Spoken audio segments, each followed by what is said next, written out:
As we've been reporting tonight, senior U.S. officials told NBC News Malaysian Airlines Flight 17 was shot down by a surface-to-air missile earlier today.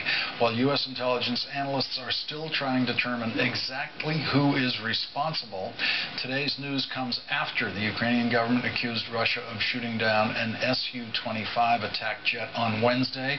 And earlier this week, a Ukrainian cargo plane was also shot down amid reports that rebels had seized Soviet-era missile systems capable of bringing down aircraft.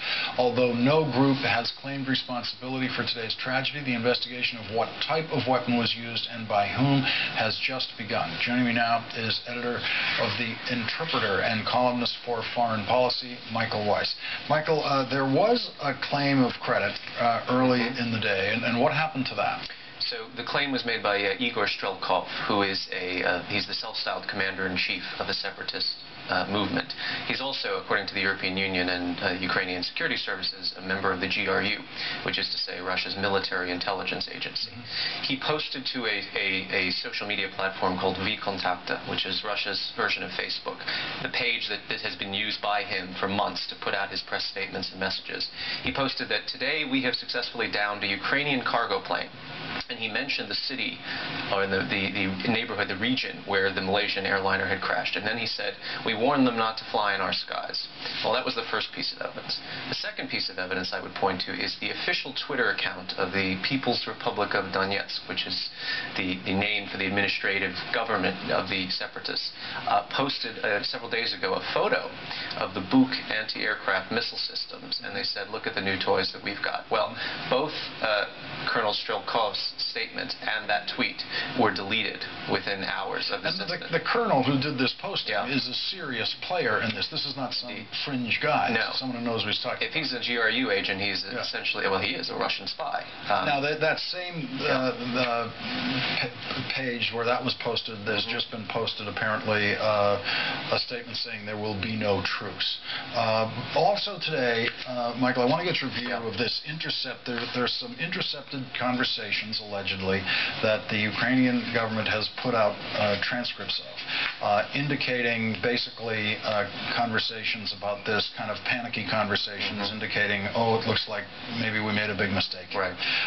What is your reading of those? Well, so the Ukrainian security services, the SBU, claims to have intercepted these communications. There are two separate ones. The first one that was released today features a man called Igor Bezler. His nickname is Demon on the ground. This man, his voice is very distinct. Did they release the audio tapes? They did, yeah. And my team at The Interpreter translated that. They've listened to it. Yeah. And what's interesting about this is Bezler last week participated in a quote-unquote press conference in Donetsk, presided over by a Russian theater director, claiming to be from Russia's civil society, but wink, wink, nudge, nudge, clearly a representative of the Kremlin. And this was a very interesting thing. It had the aura of theater, something that was staged for propaganda value. But essentially, it was the Russian theater director accusing Bezler, and not even seeming to know that he was talking to a leading Ukrainian or pro-Russian separatist, of cowardice, because the separatists had just lost the city of Slavyansk, Ukraine. And Bezler, for the first time on record and in a recorded press conference, admitted that Russia had sent tanks and armored vehicles to Slavyansk. And he said, well, you only gave us 3 tanks. That wasn't hardly anything. And then this Russian representative said, more help is on the way. You will get heavy material. You will get tanks, armored personnel carriers, and anti-aircraft missiles. Do you think they're credible? Well, the SBU is very, very good about playing information warfare with the Russians. I mean, you'll recall, there were mysteriously leaked conversations of Victoria Nuland with our ambassador, very clearly done by Russian intelligence. The Ukrainians, I mean, the SBU, it was essentially created by the Soviets, or it's a hangover of the Soviet regime. So they want to be very clear, like, we know exactly who did this. And my guess is, look, you had Vice President Biden today come out and say in no uncertain terms this plane was shot down out of the sky. U.S. intelligence confirms it was a surface-to-air missile. There's been coordination between Ukraine and the United States. Petro Poroshenko, the new Ukrainian president, said immediately, we welcome a U.S. assistance in an investigation to find out what happened. My guess is the SBU is releasing this knowing that the United States knows for sure that this was done by separatists. The NSA, I'm sure, has intercepted communications between Moscow and these guys on the ground, probably along the lines of, what the hell did you guys just do? And you'll recall, the way that the United States is absolutely 100% sure that Bashar al-Assad had used chemical weapons in Syria last summer, and this is according to the Wall Street Journal, which reported this several months ago. Communications intercepted between Moscow and Damascus. Again, what the hell did you guys just do? So the United States knew within probably minutes what really happened. And my guess is there is a level of coordination. We are using the Ukrainian security services and the Ukrainian government to essentially leak the stuff that we do not feel comfortable doing. The Russian side of these conversations Yep. is clearly this is a real bad thing you've done. Yep.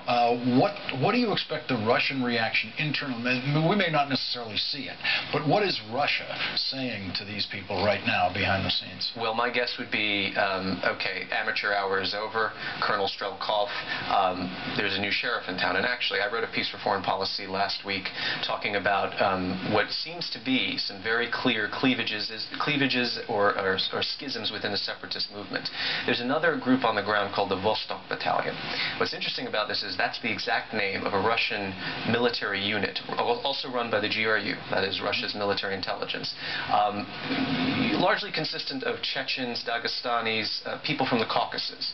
It was supposedly disbanded in 2008, but suddenly it's reconstituted under the same name in Ukraine. The man heading that battalion is actually a defector from the SBU. So he used to work for the Ukrainian security services in Donetsk, part of the Alpha division, and all of a sudden he appears leading this Russian military intelligence-run Vostok battalion, probably indicating he was always a Russian spy. And indeed, the Ukrainians will say, we have a big problem with infiltration, and this has been the case since Euromaidan and beyond.